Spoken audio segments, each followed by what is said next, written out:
ये जो धारा 144 की बात सरकार कर रही है, ये धारा 144 क्रिमिनल प्रोसीजर कोड का है।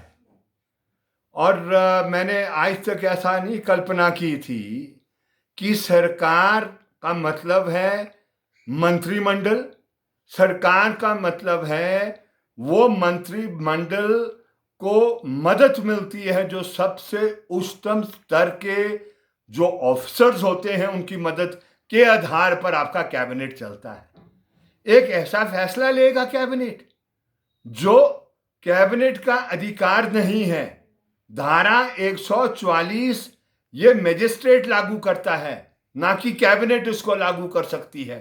तो इसलिए ऐसा कोई फैसला मत लो जिससे ये दर्शाया जाएगा कि हमारा कैबिनेट अनपढ़ों का है। ऐसा संदेश जनता में नहीं जाना चाहिए।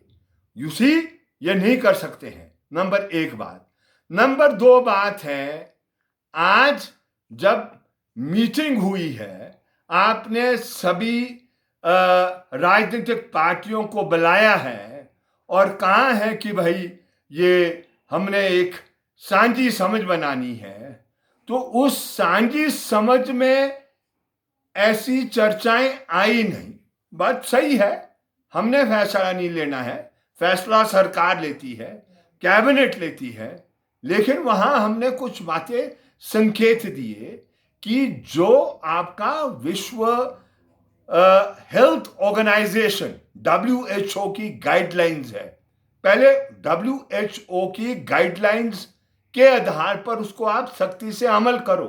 जो कंटोनमेंट जोन्स हैं, जो जिस क्षेत्र के अंदर आपका 10% पॉजिटिव वो पेशेंट आ जाता है या जो इन्फेक्शन हो जाती है 10% की, एंड जहां 60% वो बेड ऑक्यूपेंसी हो जाती है कोविड पेशेंट की, वहां पर आपको उसको अमल में लाना है। आप जो आपकी जिम्मेवारी है, जो आपका कार्य आपको करना है, उन कार्यों को नहीं कर रहे हैं और ऐसी काल्पनिक बातें कर रहे हैं। जब आप इस तरीके की काल्पनिक बातें करोगे, वो सही संकेत नहीं होंगे। आज आप फैसला लेते हैं, दूसरे दिन आप बदल देते हो, परसों कुछ और नई बात आप कर लेते हो। ये अच्छे संकेत एक अच्छी सरकार के नहीं जाते हैं, ऐसा हमारा मानना है। जब आप सबकी मदद लेना चाह रहे हैं तो आप कंसेंसस के आधार पर आपको ऐसी आपातकालीन परिस्थिति का मुकाबला करने की जरूरत है। ऐसा मैं समझता हूं कि आने वाले दिनों में हमारी सरकार करे, यही हम बात इस समय कह सकते हैं।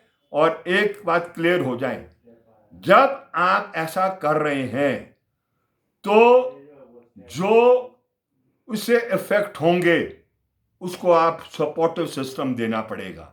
लॉकडाउन अगर हो जाता है तो जो जो उस लॉकडाउन के जरिए जो जिसका रोजगार वंचित होता है, उस सब को रोजगार के बदले में आपको मदद करनी है, राशन के रूप में करनी है।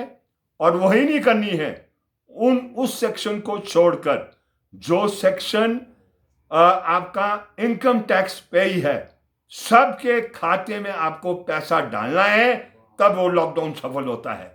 अगर किसी को सोचना है कि शाम को मेरा चूल्हा किस तरीके से चलेगा और जलेगा और मेरे घर के अंदर पेट की रोटी का इंतजाम किस तरीके से होगा, वो आपके लॉकडाउन की परवाह नहीं करेगा, वो तोड़ेगा, उल्लंघना करेगा। इंसान की प्रवृत्ति होती है जिंदा रहने के लिए, वो हर किस्म के कार्य को करने के लिए तैयार हो जाता है। मजबूरी में ना जाने वो क्या क्या करने की उसको वो हालात मजबूर करता है, उसका उल्लेख मैं करना नहीं चाहता हूं। सरकारें खुद समझदार है उस मामले को लेकर। एंड ऑल्सो जो ये आज फ्रंट लाइन वॉरियर्स है, ऑल सेक्शंस है ना, from medical officer, ward boy, जो पुलिस के लगते हैं, और इंपॉर्टेंट है जो नर्सिंग का कार्य कर रहे हैं। अभी हम क्या बोल रहे हैं, हम ये कह रहे हैं जो ये आपके इंटर्नलशिप का जो स्टूडेंट है, चाहे वो आपका MBBS कर रहा है या नर्सिंग कर रहा है, वो भी उस दायरे में आ जाने चाहिए, जिनको एक एडिशनल मदद वो क्या कहते होनी चाहिए, स्टाइफंड के रूप में दो या किसी और रूप में दो, ये आपको देनी चाहिए।